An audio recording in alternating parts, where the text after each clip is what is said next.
WikiHow is known for being a reliable source of information, but how reliable is that information when it comes to creating your own trading card game? In this video, we are going to investigate WikiHow to see what information is reliable and what information we should stay away from. So before we even dive into how to make a trading card game on WikiHow, I just noticed this review on the side here. It gave me an idea of what to do. Before I read this, I was looking online for trading card makers. None were what I needed, but this helps me understand what I should do. Now, this review was made in 2017 before I started my TCG R&Ds in my Talk TCG videos. Hopefully, if someone was starting now, perhaps they would come across some of those videos and maybe they wouldn't leave comments like this. Now, I do feel like I provide a lot of value on the TCG videos that I make, and to everybody who leaves comments and leaves likes on those videos, who appreciate those videos, I just want to say a quick thank you to everybody out there. You are great. Thank you. So part 1, choosing a game concept.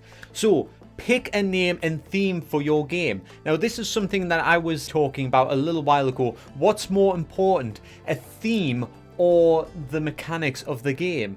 Now, it's funny because with inspiration, one can inspire the other. You can either start off with the mechanics of a game, a concept for a game, and then try to build a theme around it that would fit the mechanics.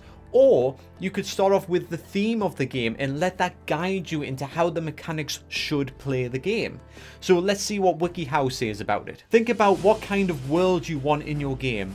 Come up with characters, creatures, and other elements that exist in the world of your game.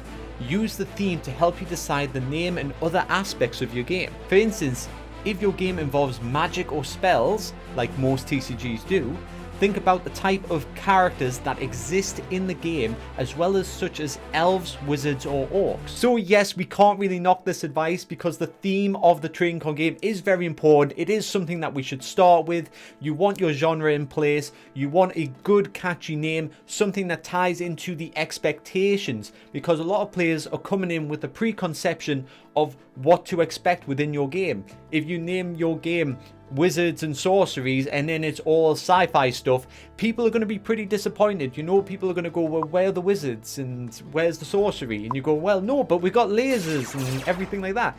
It's just not what they're expecting. So you don't want to misguide them. You don't want to lead them down the wrong path. So make your TCG nice and clear. Okay, number 2, create a backstory and history for your game.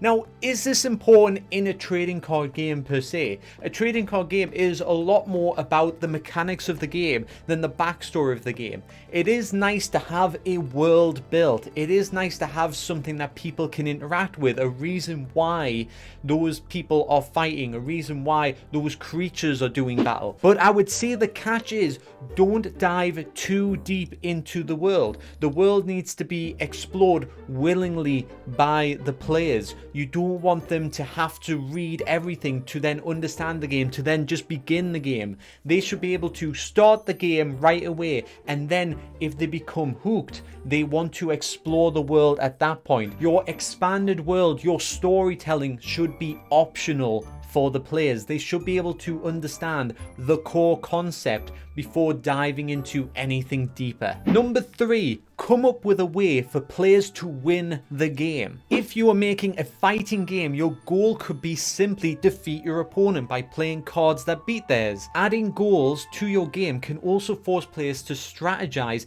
how they want to play their cards, which can make your game more fun and engaging. Now, I feel like this rule goes without saying, but if it is a beginner's guide, then I understand why they've put it on the page. Now, a lot of trading card games are fighting games, so we go in with that idea that we're going to be playing against another player. There is going to be that PvP aspect, and the 2 most popular ways for players to defeat other players is normally by depleting their life points, or by playing a type of shield card system where you have several cards out, and every time your player attacks you directly, they're able to take one of those shield cards. Now, I'm sure there are a few other mechanics out there, but those 2 are definitely the 2 leading designs in most popular TCGs. Number 4, use your theme to come up with the mechanics and card types. Now, this is what I was addressing at the start of the video. Do you start with the mechanics and then let it lead you to the theme? Or do you start with the theme of your card game and then let it lead you to the mechanics?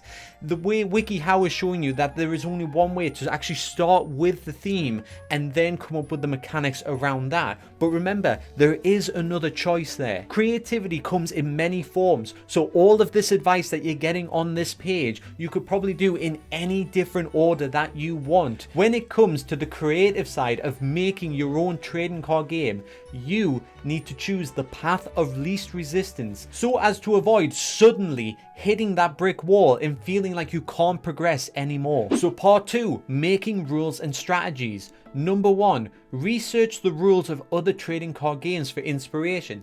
Yes, research and development is very important. Take a look at a good range of trading card games. Find one that you specifically want to base your game around and then take aspects from other trading card games. Now, no, this isn't stealing ideas. You are looking at the core mechanics of those games and finding out what actually works. It is a proven concept. Take what works, incorporate in your own TCG. Number 2, create a gameplay loop that structures your game. Now, I've never heard it being called a gameplay loop before. What they essentially are describing is the phases of the game, the structure of which cards can react to each other as well. So a lot of TCGs, you would have something like a start phase, main phase, battle phase, and an end phase. Some TCGs sprinkle in an extra few phases in among those, and some TCGs even trim that down even further. But when WikiHow describes it as a gameplay loop, I think of it more as a fault in your game system. If you're having an effect that will activate every time another effect activates,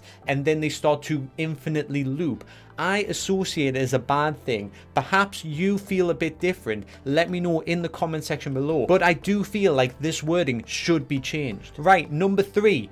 Allow players to build their own decks to encourage trading. So the whole point of a TCG is to trade cards and adapt them into your own decks. If you're building a TCG that doesn't allow players to build their own decks, then you're not making a very good TCG. But what I will say is try to start with starter decks for your players. I found that when Richard and I were making Shard, we wanted to go straight into the booster packs, but not everybody can build decks straight away from booster packs. A much better system for new players is having starter decks pre-built, so then the players know the format of how your cards actually work, how many character cards you need, to how many support cards you need, to how many extra cards you need. The ratio of what cards you need to have a well-balanced deck is already pre-built in a starter deck. This helps beginner players because when they buy booster packs, they can slowly adapt their own flavor, their own style of play into that pre-built starter deck, and before you know it,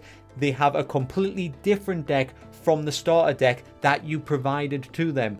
So as for this advice, yes, allow the players to build their own decks, but do not rush those players into building those decks. Provide your players with time to learn the game first, and then the players will feel confident enough to start building their decks out of your very own trading card game. Number 4, make a list of what players can and can't do in the game. That is called a rule book. Make a rule book. They're telling you to make a rule book. Well done. So I've just put it on word counter. That's 129 words, 688 characters, when they could have just said make a rule book. And somehow in all of these words, they have not mentioned rule book in one section. Why doesn't it just say make a rule book? Your time is valuable. Just say, make a rulebook. Okay, so number 5, include aspects that encourage players to interact with each other. Now, this picture right here, this scares me. Hand of a Thief, a card that allows players to steal a card from their opponent like a thief. Now, I'd be a little bit careful with that. You know, in trading card games, people get very possessive over their cards. Not everybody sleeves their cards. We don't just want people grabbing our cards randomly saying, well, I played Hand of a Thief, I'm going to steal that card from you. Now, you can include card effects that are similar to this, as in copy this card's effect, copy this card's ability. If you are to steal a card from a player, I would emphasize exactly for how long, usually till the end of the turn. Now, I'm sure that there are some people out there that may have a story about a card effect similar to this, where they in fact lost their card because it got shuffled in the other player's deck and they never saw that player again. So my advice, be careful of effects like this, and especially don't add something that says steal your opponent's card, shuffle it in your deck. That is going to lead to a lot of discomfort, confrontation, and potentially fistfights. Alright, number 6, add a catch-up feature to help players falling behind. Now, I've already addressed this in a video quite recently. I've done one on catch-up mechanics. I would recommend that people who are interested in catch-up mechanics actually check out this video. I'll put it in as a card link above my head right now. So if you're interested in learning different types of catch-up mechanics, be sure to check that out. So I'm not so sure about the examples of these catch-up mechanics, especially this one. Add a rule that keeps players from winning too easily, like the rule in the game of Uno that forces a player to say Uno when they are on their last card so other players know to target them. So first of all, a lot of trading card games are actually 1v1. So by shouting something like that, you're only signaling to one other player that you need to be targeted, which hopefully they've been doing the whole game anyway. Now, secondly, even though Uno is a card game, it's not a trading card game. It's more of a party game, and a party game can have those types of rules. I don't feel like shouting a certain phrase is suitable for a trading card game. A trading card game is more skill based. It's more about the focus of the game. If I get right to the end of a trading card game and I go for the win and somebody says, but you didn't say this during the start of your turn, so therefore you lose, that is incredibly frustrating for players. This isn't something that we're looking for in a trading card game. But perhaps I could be wrong. Let me know your preference in the comment section below, whether you like to shout things out like a party game style, or do you prefer a very formal style of gameplay. And the final thing I want to add to catch-up mechanics is field wiping cards. Like this card here, the Black Death. It says, death to all enemies on the table. Now, just a straight up destruction of all enemies on the table can feel a bit undeserved, a bit undesirable for the opponent, because you're just playing one card and it automatically wins. Now, I prefer cards that inflict clear damage to other cards. I don't want an automatic destruction of cards. I want it to inflict so much damage because I feel like there should always be that chance that one of your cards could survive. It's a chance to create that amazing moment where everything blows up and then when the dust clears, there's one card still standing because it was just that much stronger. So add field wiping cards to your game to make the game have that catch-up mechanic, but don't make it an automatic kill. So even though there was a couple of sections I just disagreed with, I felt that a lot of this advice was good and well-structured advice. But all the same, don't follow this advice blindly. Don't follow my advice blindly. Try to get as many sources as you can to make sure that you build a more full picture. But as I'm saying that, make sure you do hit that subscribe button so you are following my advice blindly, and I'll see you next time.